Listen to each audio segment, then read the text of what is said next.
Today I'm talking to Ryan Abernathey. He's a climate scientist turned startup founder working on building better tools to process large amounts of scientific data.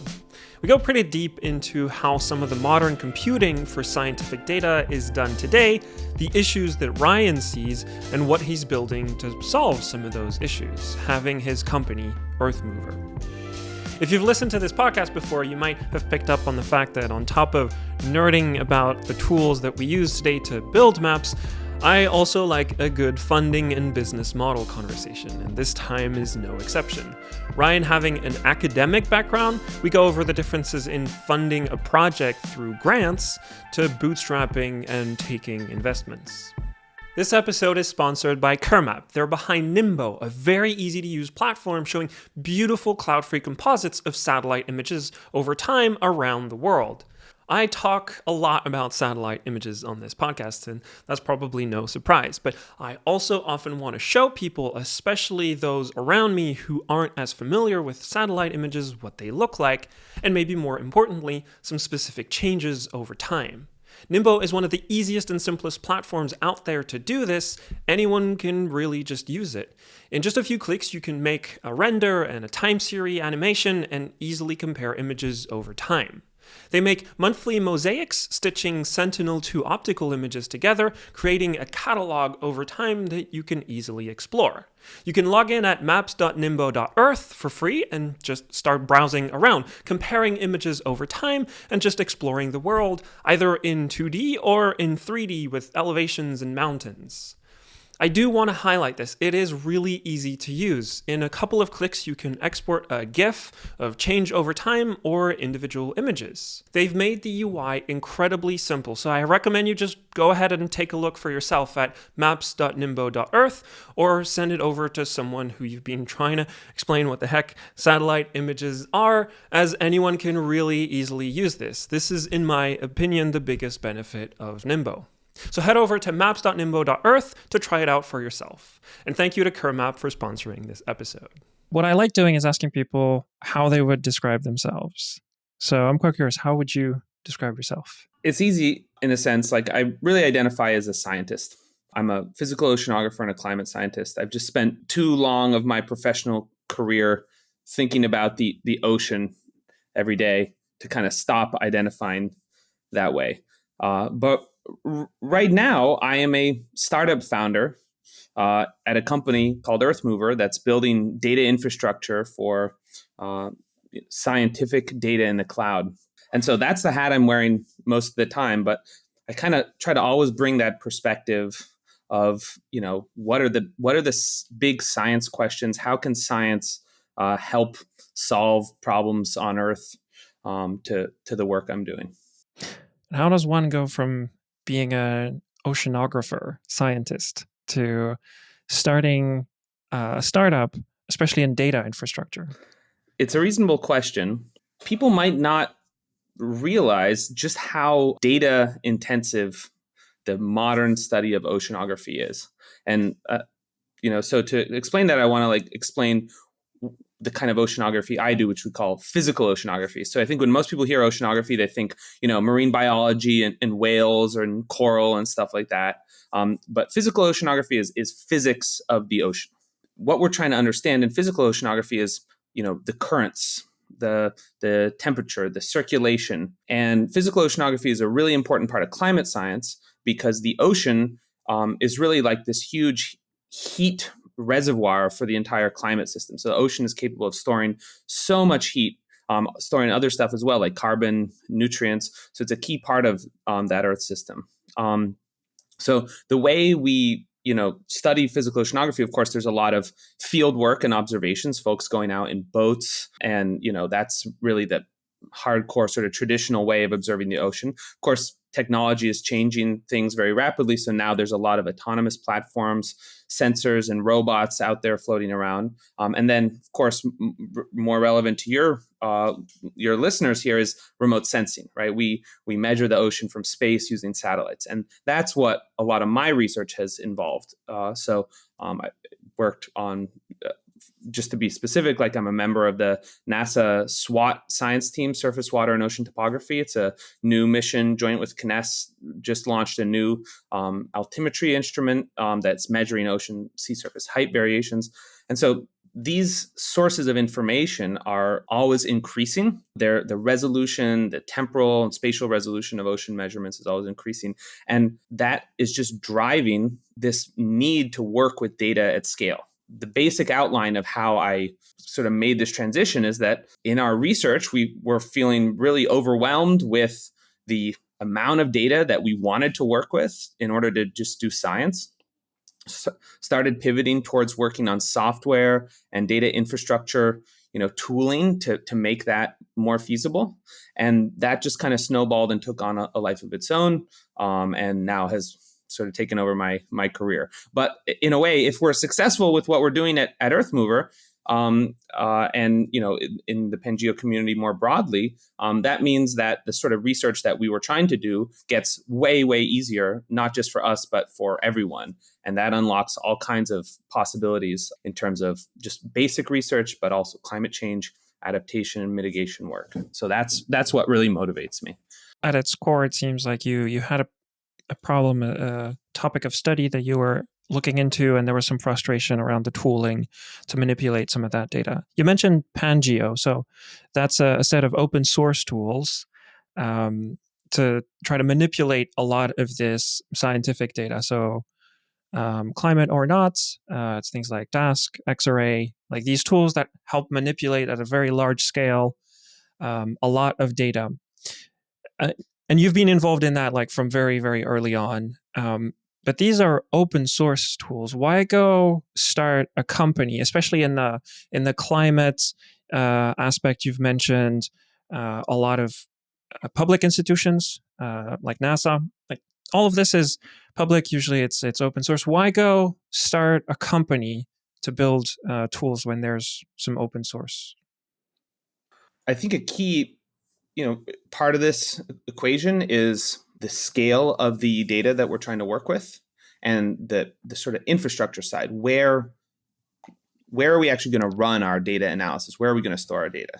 And increasingly, the answer to that is in the cloud. What we're doing at Earthmover is very much tied to cloud computing. What we learned, during the Pangeo project is that cloud has an enormous potential for really just unlocking all of this amazing capability for even, say, very small, new organizations to do really large scale data analytics and processing. And that's totally transformative, right? Before cloud, it used to be that if an institution or an organization or company wanted to do really ambitious data intensive Earth system science, they basically needed like a supercomputer, right? They needed a massive cluster in their basement, or they needed to be part of a national lab, like a US DOE lab, or, something like that. Those groups, of course, have that sort of infrastructure and they're able to do really cool things, but those capabilities aren't accessible to everyone. So they're not accessible to, small startups that are just getting started. They're not accessible to, by and large, to scientists in the developing world, the place where climate change impacts are going to be the most, severe. They're not accessible to, underprivileged institutions who don't have, proper resources. And so, when we got into cloud, our story of getting into cloud and Pangeo is pretty interesting. So we wrote our first grant proposal to fund some of the Pangeo work back in 2017. And we originally in that budget, we put in like a couple $100,000 to buy a bunch of servers because we were going to work with all this data, right? And we were going to use all the tools you mentioned, X-ray and DASK and stuff on these servers to process data. And the NSF, they told us they wanted to fund our proposal, but we had to trim the budget a little bit. So they asked us to cut something out of the budget. And at the time, the NSF was running this program called Big Data, which was basically this partnership with the three big cloud providers, AWS, Google Cloud, and Microsoft Azure. And they were just giving out cloud credits. Who is NFS, by the way? NSF, sorry. NSF. That's just me assuming everyone. NSF is the U.S. National Science Foundation. Okay. So the NSF is the main funder of ocean and climate research, in certainly within academic institutions. And Right. within on the U.S. side, there's also NASA funds a lot of stuff, but almost always linked with satellites. And NOAA funds a lot of stuff, but mostly, again, linked with specific NOAA program objectives. So NASA is really, or NSF, sorry, is really funding the sort of fundamental basic research. So anyway, we basically said, okay, we'll trim, we won't buy all these servers. Give us 100K worth of Google Cloud credits instead. And that was awesome.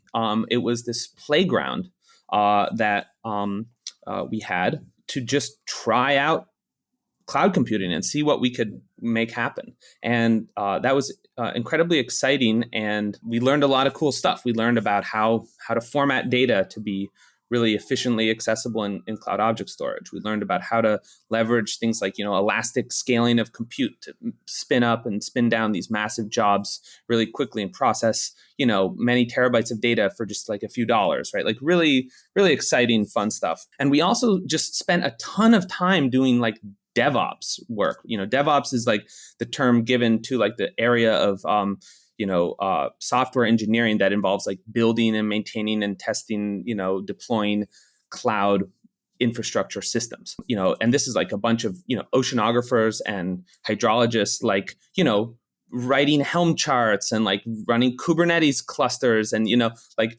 and it was really, while the potential was huge, it was really time consuming to sort of set up and deploy that infrastructure. And so basically the way I ended up feeling after working on this for a couple of years is like cloud has a huge amount of potential, but just turning someone loose on, say, like the AWS console and being like, all right, like go cloud now, like here's a bunch of software you can run in the cloud, like it's falls so short of what we really need to like democratize that capability. And the cloud providers themselves aren't really offering a lot of higher level services that are targeted towards Earth system data or geospatial data. They offer a lot of higher level services that are targeted more towards typical business applications like databases and business intelligence tools and things like that. But by and large, like this area that we're in of Earth system science and maybe geospatial more broadly is there's just like a little bit niche. There's not a lot specifically there.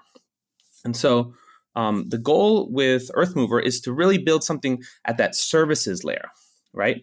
That you can just go easily spin up, and start using as a sort of foundation to build whatever you want in the cloud.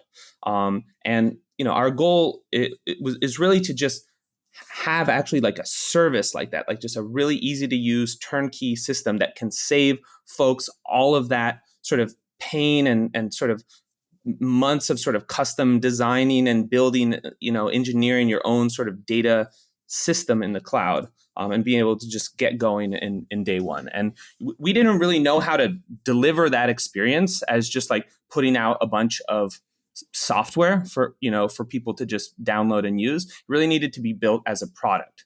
And so that's what we're doing today.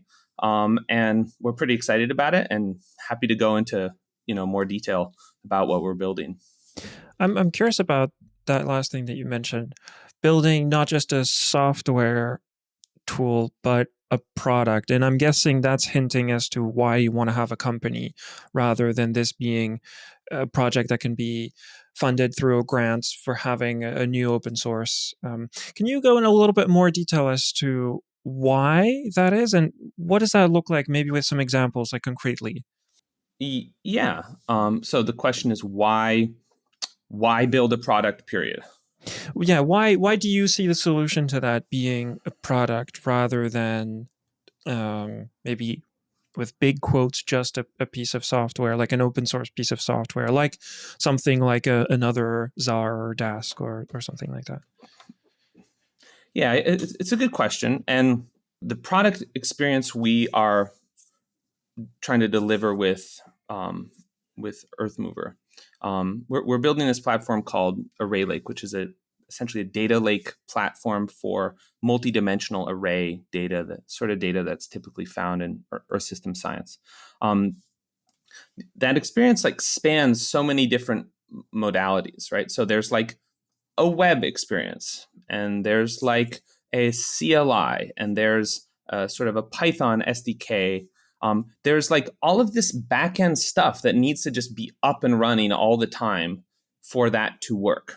There's databases, there's APIs, there's front end stuff. So if I look at our platform today, like what would it take to self host that?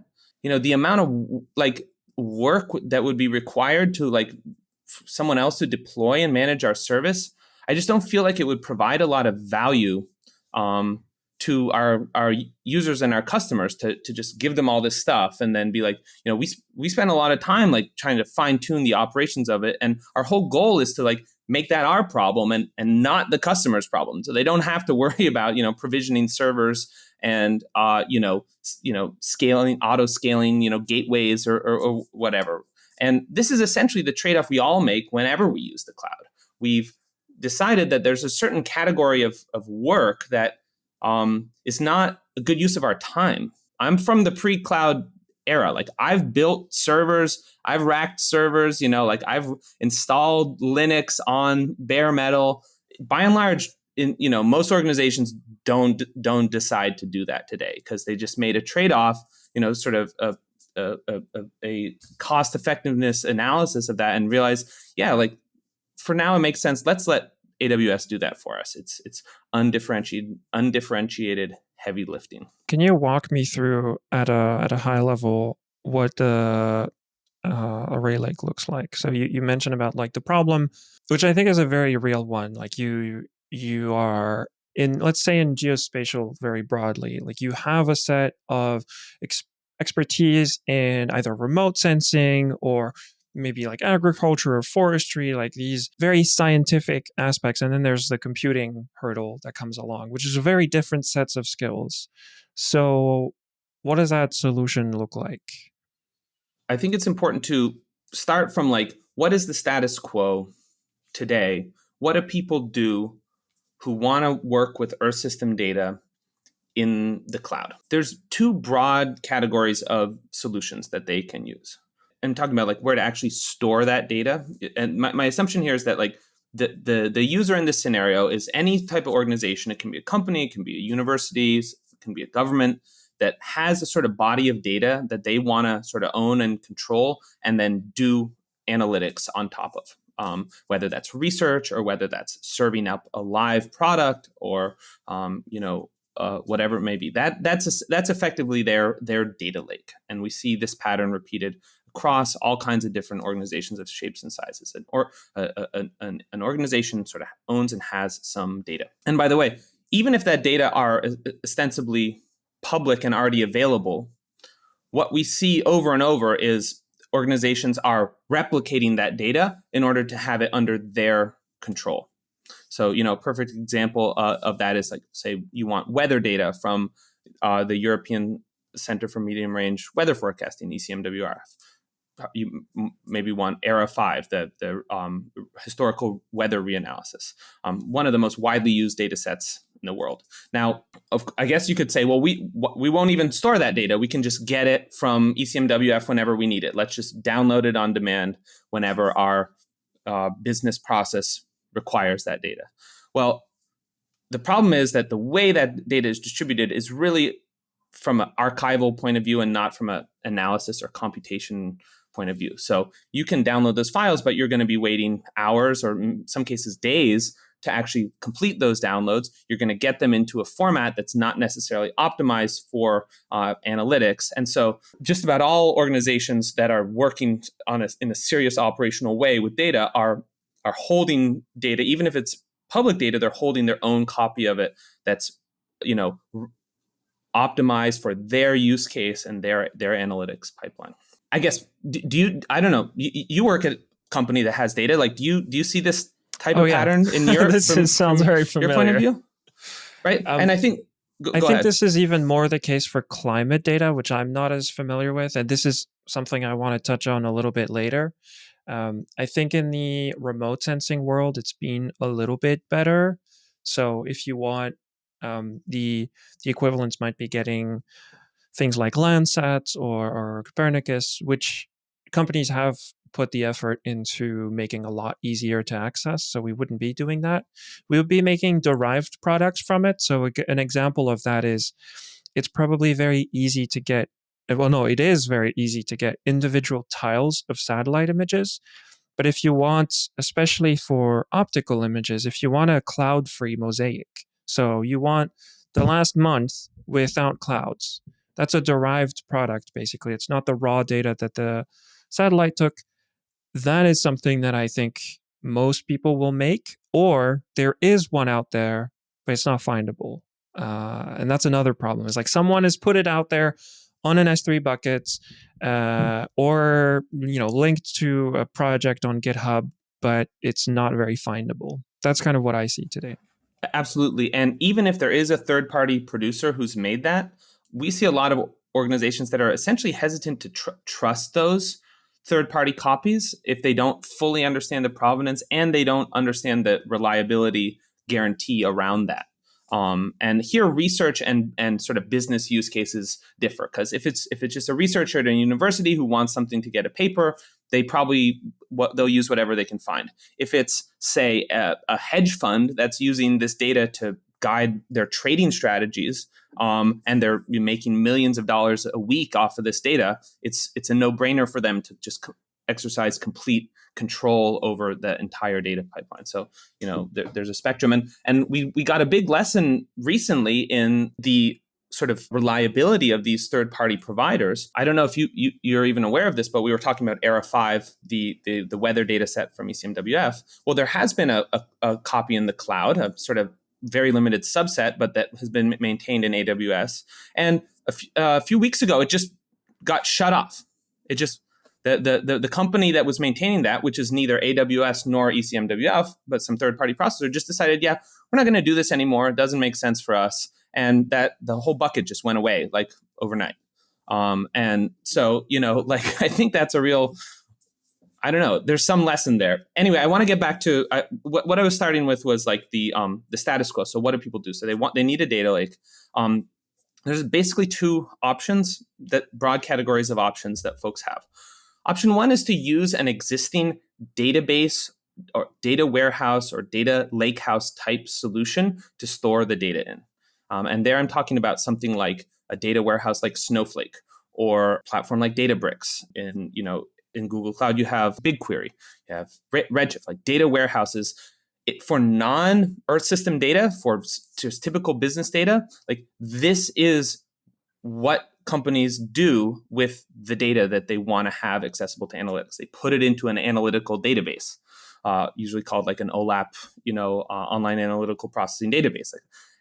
Snowflake being the biggest example. And these are pretty successful products. They're really useful. Once you land your data in the data warehouse, people can just like write queries against that data. They're really fast to deliver. Like it's a central source of truth for the whole organization.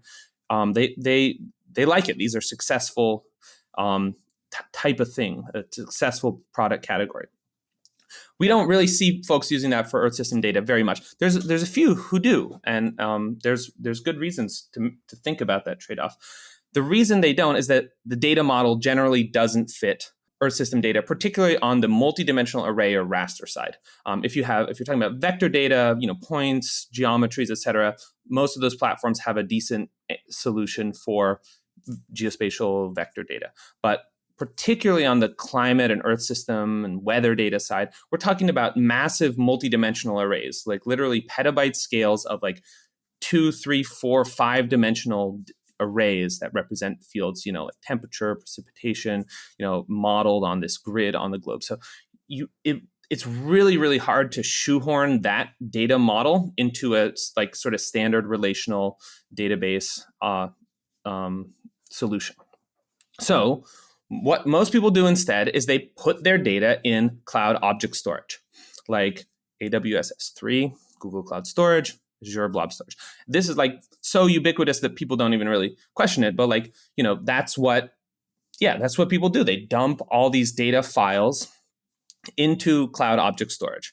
And cloud object storage is basically a big key value database, right? It's like you identify your data by some key, some sort of path, and then you put bytes in and you get bytes out. And it's, on one hand, it's very amazing. It's really scalable and simple and easy to use and pretty cost effective for storing that data. On the other hand, it knows nothing about what data you're putting into it. So compared to that data warehouse, which understands, okay, here's a schema for this table, and here's the data types, and the service itself knows nothing about your data and therefore can do nothing with your data other than give you back the bytes that you asked for.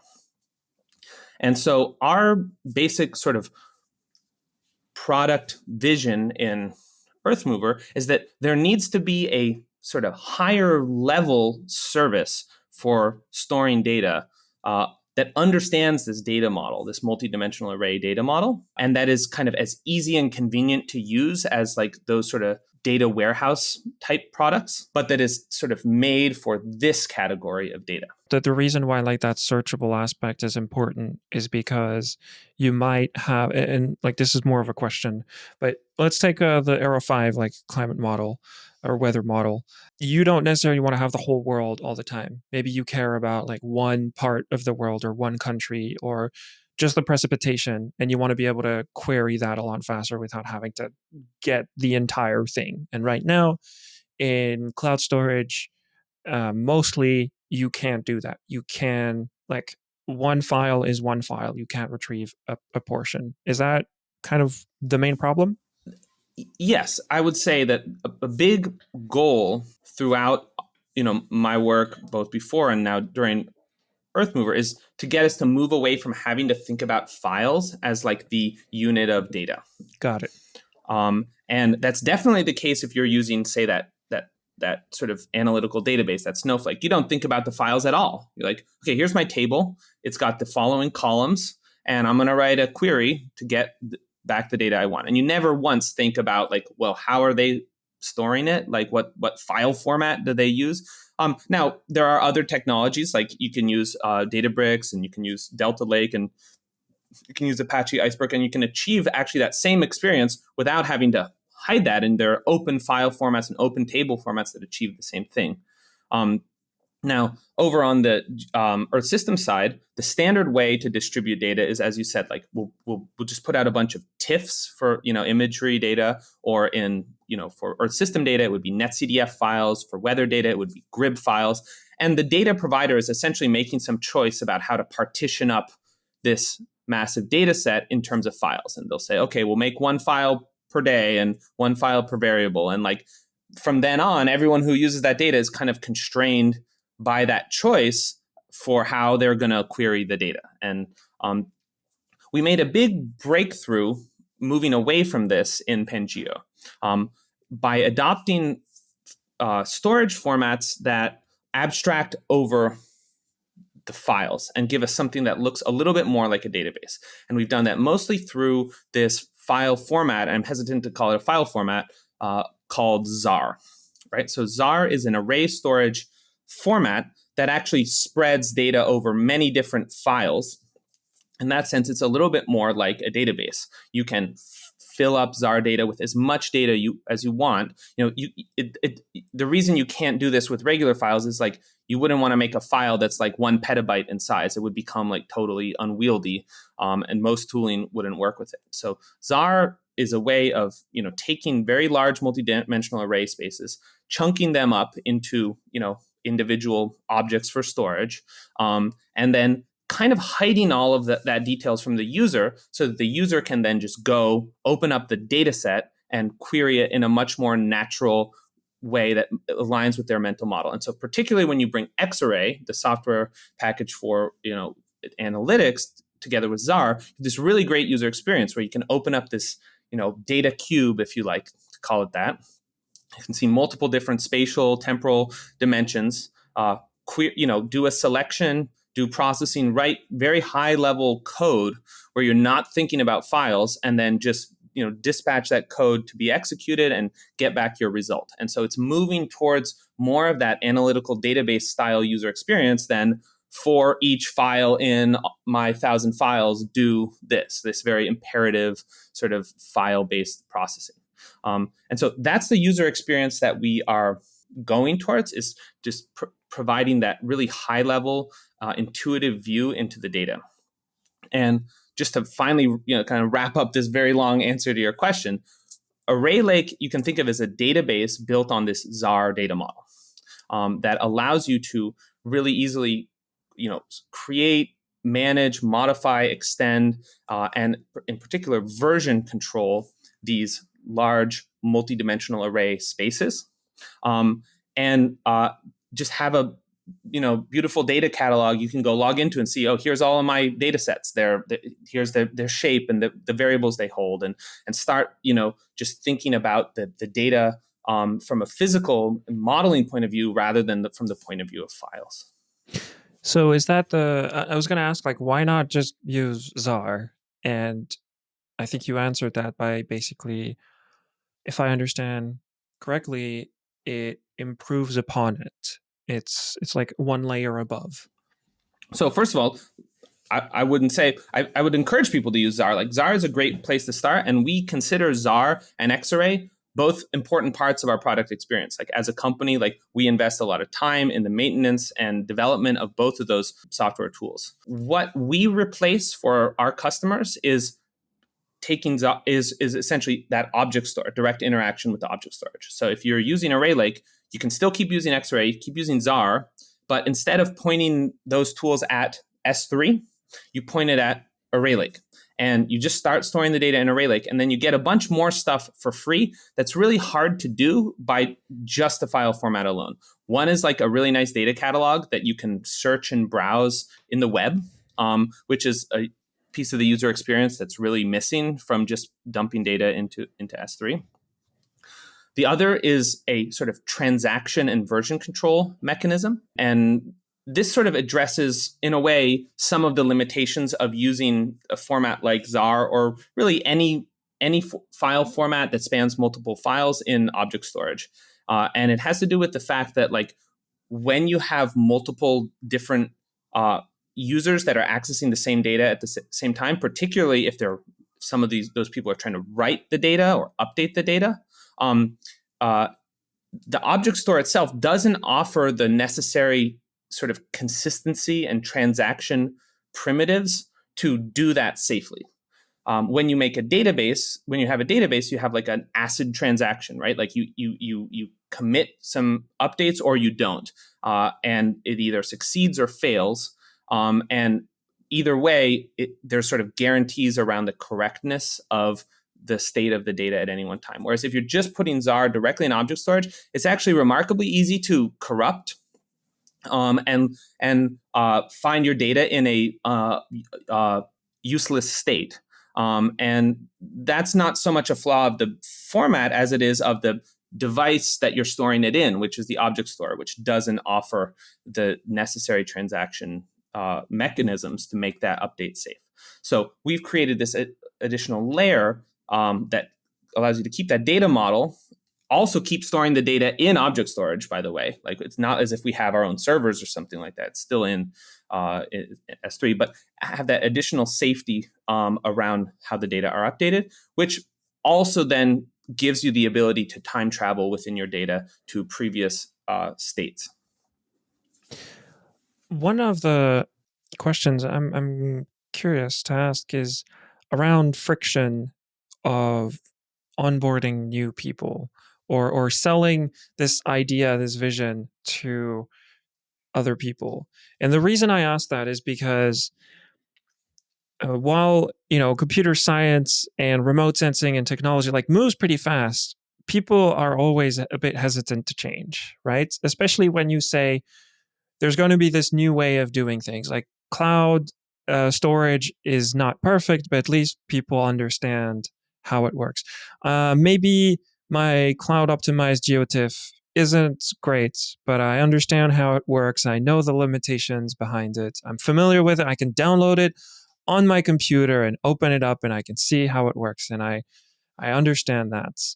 I'm curious how you've navigated some of that friction, if you've seen some of it, and also, like, this idea of control and of understanding the data that you're working with compared to what feels like going one level of abstraction higher up? I think my co-founders, Joe Hammond and I, are really lucky to have gotten into this place where we're kind of on the edge of what's possible in cloud technology. And absolutely, we are building something that is new. There's not a lot of precedent for this type of service.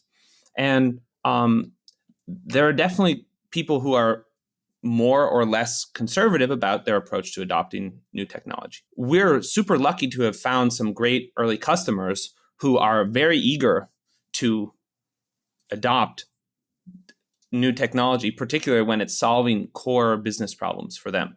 And, as a seed stage startup, we're not so much concerned right now with, I'm surely familiar with like sort of the adoption curve, right? Like you've got early adopters and you've got the middle of the pack, and then you've got sort of the I don't know, whoever's at the end, the Luddites or whoever, folks who are still, on prem or something like that. So we're very much focused on making those early adopters super happy right now, and iterating with them to improve the product. I mean, this is very new. This is a year old. And we're very happy to have a number of customers who have really been willing to engage with this and give us feedback. And we're kind of just at the beginning of the journey, right? In particular, we've learned a lot over the past year about what are the really deep pain points that these teams are facing when trying to build these operational systems around Earth system data. And you sort of touched on this a little bit in one of your comments. You mentioned for geospatial data, it's easy to get like an individual scene, but what if you want to, have it, say, a cloud-free mosaic? The next step beyond that is almost everyone that we talk to who's working with time series remote sensing data is interested in the time series dimension of it, how things are changing over time. And in that case, the traditional layout of data, the traditional way data is distributed, which is like as an image, which then has to get stacked one on top of another. This leads to this problem that we are now calling the pancake problem. All right, so the pancake problem happens when you build these data cubes by stacking, one individual scene on top of another, and then you want to just pull out a time series from a single point, right? And when the data are generated and stored that way, that's extremely, extremely costly and slow compared to, say, the cost of just pulling out a slice to make a map at one particular time. The asymmetry in the cost is thousands, right? Order of magnitude. You can generally pull out that map view in 100 milliseconds or less from most reasonable storage formats. But to pull out that time series can take minutes or hours, even depending on the size of the data set. And for so many people, the actual value in the data is in the time dimension, because that's where you do things like modeling and forecasting and understanding sort of dynamical changes over time. And so that's where our focus is really going, is towards trying to optimize this problem of working fluently with time series along the time dimension from data that originate that are contiguously in space. This is maybe taking a bit of a step back, but one of the interesting things that you've told me before, and I really wanted to dive into that a little bit more, is this difference between climate science and geospatial. And you mentioned that you were quite surprised when you started coming in more onto the geospatial side, that things were a little bit different. You weren't as used to it. I think one thing you told me was that you did your whole PhD with the assumption that the Earth is just a sphere, and you talk to anybody who does, mapping at a pretty low level. There's elevation models, and trying to map terrain is a really big problem. So for a lot of people, that is their whole work is basically trying to map that. So these are quite different worlds. But it seems like you had a few more thoughts on that. Sure. Well, let me just correct. Like, I didn't actually mean to say that I think the Earth was a flat sphere. Like, certainly understand the importance of elevation changes, and this is huge in oceanography, right? The depth of the ocean would be along that dimension. But what I didn't spend any time thinking about was, say, like the ellipsoid, right? Right. Yeah. Okay. My bad. The coordinate reference system. Yeah. And so let me just back up and explain sort of, I find myself often at this intersection between sort of climate science and geospatial. And I'm coming from the climate science side. So I have a PhD in climate physics and chemistry from MIT. That's how I was trained. And yeah, we learned a lot of really cool, hard stuff about atmospheric radiation and fluid dynamics and numerical modeling of on the sphere. But what we didn't learn any of was like GIS stuff, right? Like we didn't really learn the traditional GIS curriculum of like vector and raster and, CRS and transforming from this projection to that projection. Or if we did, it was just like the very, very last stage of whatever we have to make a map now for our paper. So like, let's figure out how to put this data on a map somehow, and we'll just copy and paste some code, to do that and move on with it. Right. And from the point of view of Earth system scientists, I think the hard parts of this field are really around sort of the core scientific aspects. Like for me, it's like understanding turbulence, like how the ocean, these nonlinear interactions, among currents and eddies that produce, circulation and transport heat and carbon. Like that was like my core scientific problem I was interested in. And, there's so many different domains of Earth system science, from air quality and, air pollution to, land surface hydrology, looking at, floods and droughts. And I mean, just any number of problems that folks literally just do PhDs in. And they're mostly focusing on the sort of physics, chemistry, or biology of that problem. But then what we see now, it's actually a really exciting time in climate science, where climate science is being brought to bear on really sort of real world problems, right? Like we see a real growing interest in climate resilience, climate adaptation among governments.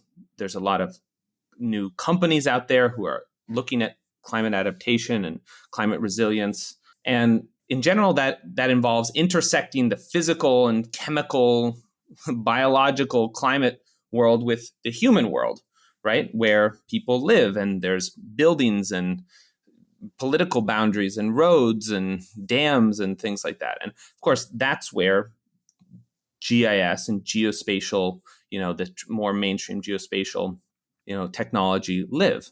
And yeah, I think there can be a gap of understanding on both sides about like what is like the problem. And, I think there's certainly plenty of ignorance on the side of sort of the more large scale global climate about, like just how do you actually find a point on the Earth? Like exactly, right?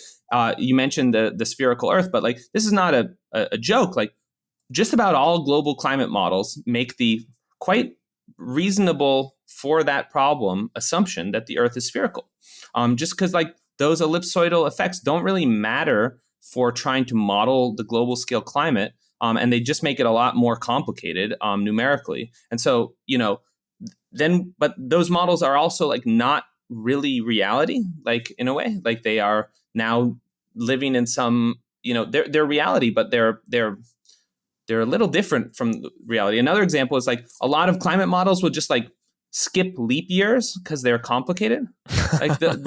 Like because writing the model code to like make each year a different length is actually a pain that a lot of modeling centers just skip.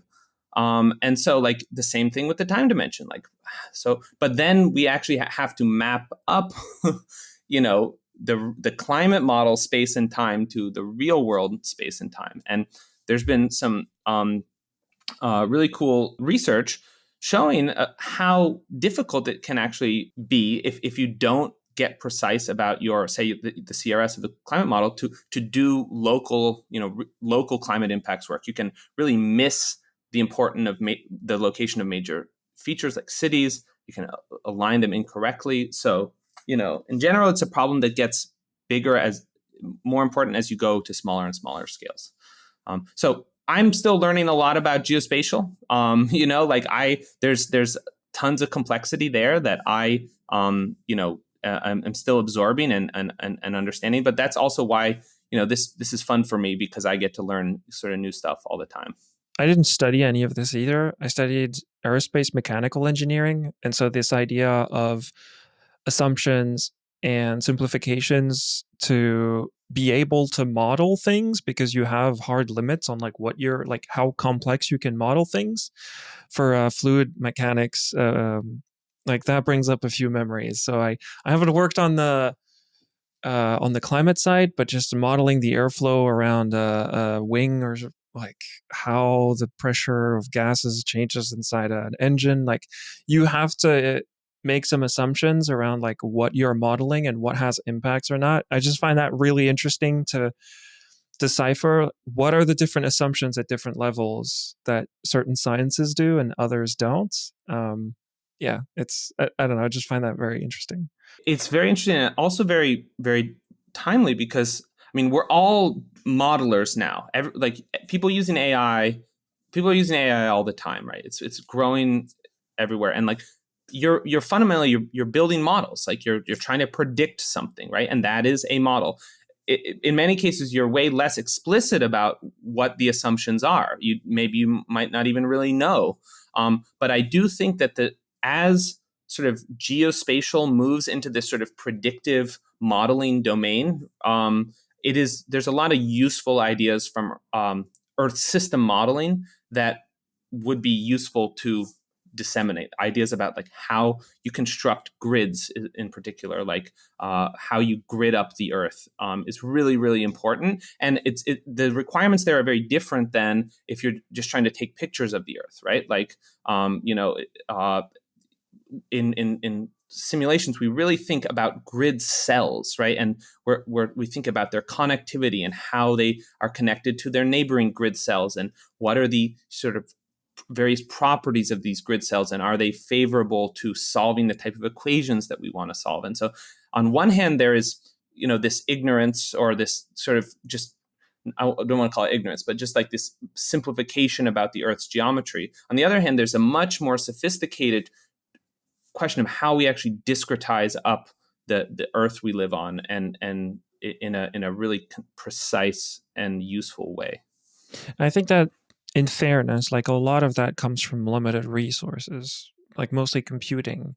Like you have to, if you're trying to model, like especially something like the weather and how it changes over time, you, yeah, maybe modeling exactly where every building isn't going to have an impact at the scale that we're going in. And so because we have limited resources, like those assumptions make sense as well. I think like they're they're fun to talk about, but they're a necessity as well to be able to have these macro trends. I mean, I wonder if your listeners know just how coarse resolution most climate models are, right? I mean, I like don't.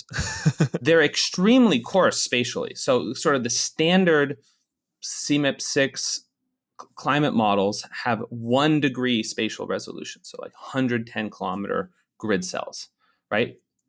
That's like, and that scale is just why like so many of these details, like about CRS and ellipsoids and stuff, don't really matter, That's because great they're just context. so big. It's just so fuzzy the way we're looking at the world now. Climate models are becoming higher resolution, so a really high resolution global coupled climate model today could have 10 kilometer resolution grid scales. 10 kilometers still is nothing compared to remote sensing resolutions. I mean, you hear people talking about 10 centimeter, imagery, right? Like we're many, many orders of magnitude still away from that. And so what has to happen if you want to intersect climate data or even weather? I mean, weather data it's higher resolution, but not that much higher resolution, is you have to do this thing called downscaling, right? Where and there's this whole body of work on, taking this coarse resolution representation of the Earth, that's in a climate model, and downscaling it, to that sort of 90-meter Landsat resolution. And so taking, like, say, the predicted temperature field and Right. and So go you're into it. interpolating Yeah, in between. interpolating. I mean, there like interpolation is the sort of most naive way to do it, right? And the more sophisticated way to do it is to have a model. And so, for example, if you're doing temperature and you're trying to downscale it, well, the most obvious thing you want to factor in is the elevation, right? Because first order, like elevation is going to strongly influence a temperature. It's a very mathematical relationship. Then there's other things you could bring to bear in that model. You could throw some AI in there. You could throw a physical model in there to help you do that downscaling. We actually see a lot of work going on in downscaling right now, and I've formed the opinion that just like we have these sort of canonical climate model projections. It would be great if we could have sort of some canonical public downscaled climate model data sets. And there's been a couple efforts to do that, but I don't think any of them with the right level of resources to really sort of nail this. Because now we see every company, every organization that wants to do climate impacts work has to do their own downscaling. If I take a step back, I come back to Earthmovers. I want to nerd out on some of the business model stuff for a little bit. Sure. We've talked about the more on the technical side. So you mentioned VC. Well, I said seed stage. So that kind of also implies VC backed. And I'd really be curious as to what nudged you to go raise capital, raise money, go down that route, not going. Another option is bootstrapped. So why raise some money, and then kind of how do you expect to make back some of that? Before diving into VC funding and all of that stuff, I'll sort of preface it by saying I'm very familiar with one way of funding projects, which is grants. So I've gotten tons of grants in my career from public sector funding agencies like the US NSF or NASA, and also from private foundations like the Gordon and Betty Moore Foundation, Sloan Foundation. I've probably gotten $15 million worth of grant funding in my scientific career, right? And I just say that because all funding comes with some strings attached. I don't think there's any such thing as like a sort of a neutral or pure, perfect source of funding, right? I think that's a myth. And it's just about what are the various trade-offs. I think we could have pursued a lot more work on software and data infrastructure through grants. We could have either stayed at the university or started a new thing that would be grant funded. The main problem I have with grant funding for this type of work is that it doesn't build in any feedback loop of accountability to your users. What I really like about working on software and what I have loved about getting involved in open source and becoming an open source developer and maintainer, which I continue to do, by the way. I'm still a core developer of Xarray and Zarr. I'm very active there. I love that user feedback, right? I love doing something, people use it, they give you feedback, you fix something, they say, oh, thanks, this worked, this really helped me solve my problem. Oh, this software is awesome.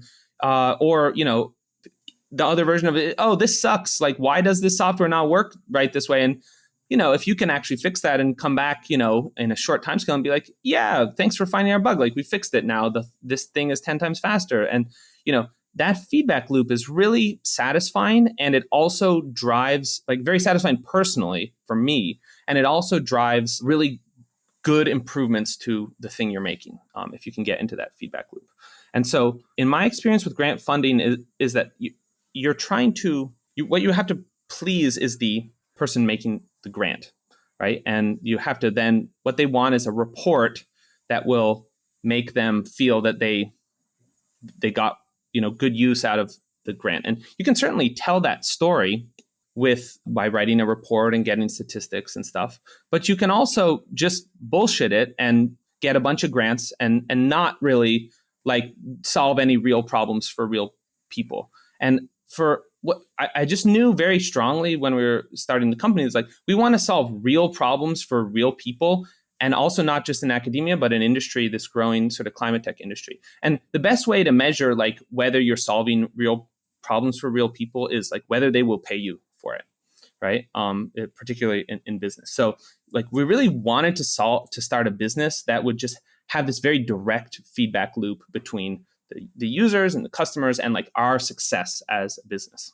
Okay, so we're starting a for-profit business. That's what that's called, right? And now there's two basic ways you can do that. Well, you can bootstrap, or you can get investment or debt to start a company, right? Now, as for bootstrapping, I think it sounds really cool. On the other hand, like you can't, you have to do project work, right? You have to do like what the clients want. And we had a real vision for this thing we wanted to make come into existence, Array Lake, this new layer of infrastructure that we thought would help a lot of people go a lot faster. There's also a very much like a practical aspect to this. Like, I think bootstrapping means one thing when you're like a 21-year-old who can, stay on someone's couch and like eat noodles. Like, both my co-founder and I are, we're dads. Like, we live in really expensive cities. We are not independently wealthy. We don't have a bunch of previous startup exits that we can just like, ride the cash from. Like, we're coming straight out of academia without some sort of backstop of independent wealth. Just from a practical point of view, just like starting a company and going all in and not earning any money was also like not on the table for us, right? What we realized is that what we wanted to do was very aligned with the type of business that venture capital wants to fund. Namely, we wanted to create a product that had broad value for a lot of different users. And we wanted to grow a company that could really transform how the world interacts with scientific data. That is a big ambition, and the ceiling of it is very high if it can be successful. We then, once we made this connection, we realized we're very comfortable and we're with taking venture capital investment to start the business. And we were lucky to find some great investors who really understood our vision of what we were trying to do, gave us a good deal on good terms that would allow us to get the capital to get the company off the ground. And I'm really happy with how this has turned out so far. Yeah, that makes a lot of sense. Appreciate the I like the comparison with the grant funding as well. This is maybe something I'm less familiar with and so is less top of mind, but yeah, I feel like those trade-offs make a lot of sense. And what in neither case, like the end state of where we want to get is to have a sort of profitable, sustainable company that's accountable to the users. If we're successful, it's going to be because we're building something that people want, that has a lot of value, that, at that point that the investors are not a big part of that. What we absolutely don't want to do is use venture funding to make some sort of land grab, subsidize some unsustainable pricing, some unsustainable business model, just grow super large and, capture people somehow into our, business model. You can't get that kind of funding in 2023 anyway. Like, VCs are not just like throwing money over the wall anymore. So we've taken like relatively small funding rounds with very clear expectations of like creating a solid business model out of this company. I think VC has changed a lot in the past 2 years, and some of the things that were happening, I think, with these sort of unsustainable business models are going to be a thing of the past, and I think that's good.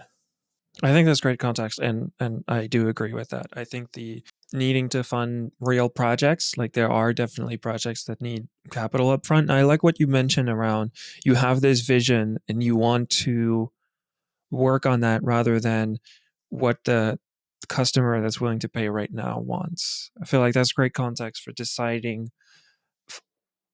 how to fund a specific project.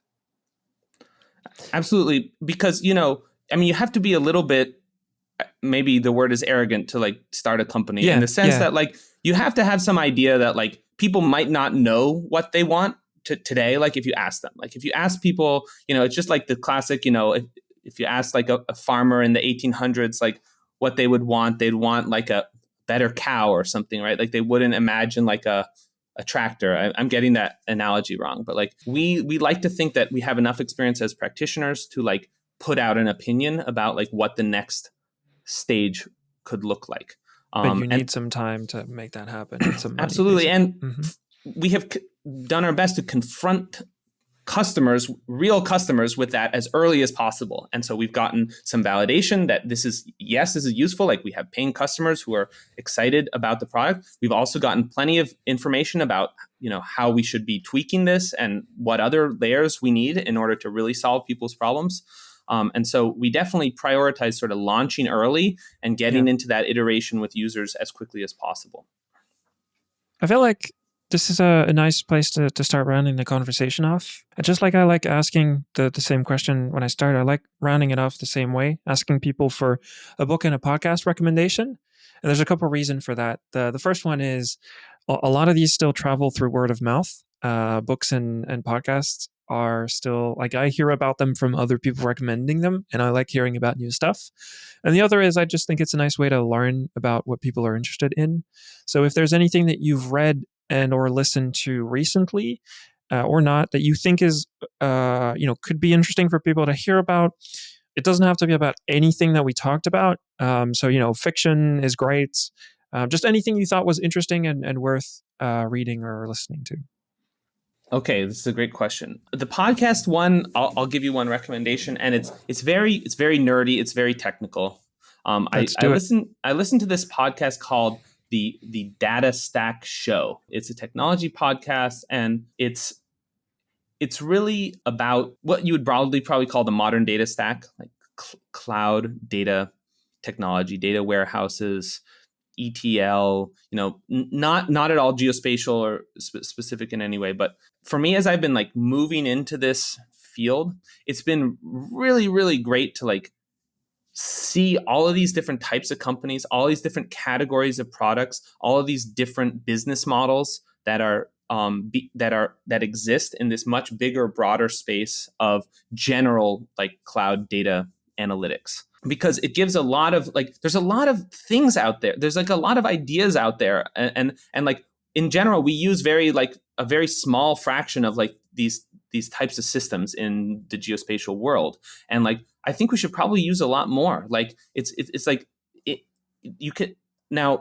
There's certainly plenty of bloat out there in the modern data stack, and plenty of like companies that probably won't survive or are sort of but on the other hand, like it's really amazing, like the choices that customers have about like how they want to set up their data architecture, and the amazing quality of all of these different services and products that for working with data in the cloud. So like listening to this show has been really important for me to like just kind of like understand the sort of landscape of what's possible, and it's given me a lot of good ideas. So that's the podcast. Have you ever come across it before? I think I've seen it here and there. Probably haven't listened to that one in a little while, but I like these. As might be a little bit obvious, these very nerdy podcasts. I find them very interesting. Yeah, this one is definitely for like the data engineers, for the system architects, and also for the people thinking about starting companies, because there's a lot of talk, not just about the technology, but about the business model and the founder's journey and stuff like that. I feel like there's a lot of echo to what you mentioned earlier about coming from climate science into geospatial and like learning about projections and things like that. At the end of the day, modern geospatial stuff is a lot about computer science as well.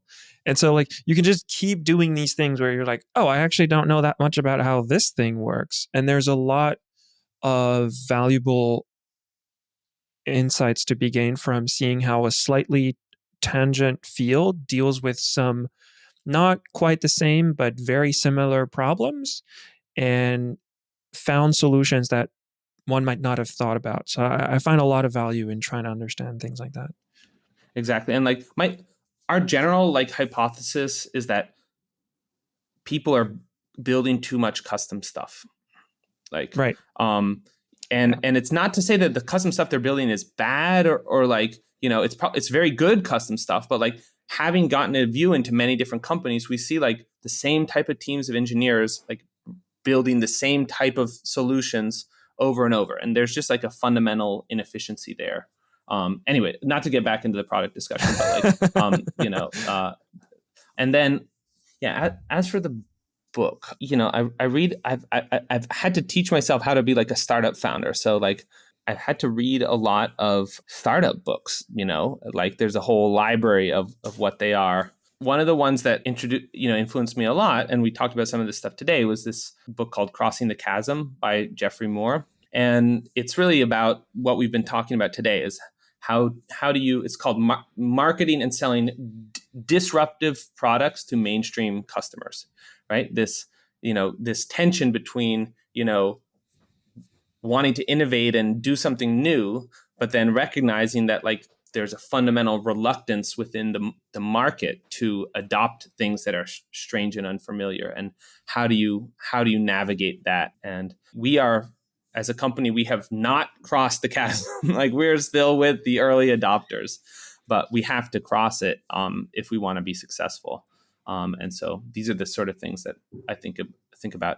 Instead, again, very inside baseball type books, but I suspect many of the listeners with the entrepreneurial interest will know this book. This is also why I ask. But cool. Thanks, Ryan. This was really cool. Thanks for your time. This was a great conversation. I'm glad we finally got to do it. Hey, thank you so much for listening to this conversation. I wanted to take a moment to thank the sponsor of this video, but also all the people who financially support me on Patreon. If everything goes well, these conversations should feel and sound seamless and effortless, but there's a lot of work that goes behind the scenes. I try to research and prepare these as much as I can to know who these people are and what makes them interesting and what would lead to a good conversation. I'm incredibly thankful to all the people who support my work on Patreon, meaning I can do a little bit more of it.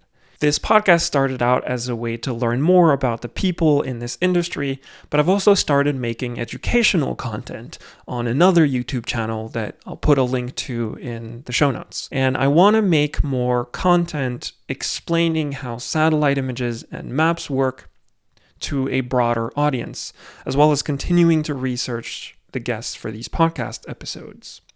So if you value the work that I do, I'd like to ask you to please consider supporting my work on Patreon. There's also some behind the scenes of how this podcast is done and some of the work that I'm doing for these educational videos if you want to learn more about how I do all of this. Either way, thank you so much for all of your attention and your time. I really appreciate it, and I hope you get value from these conversations. Thanks.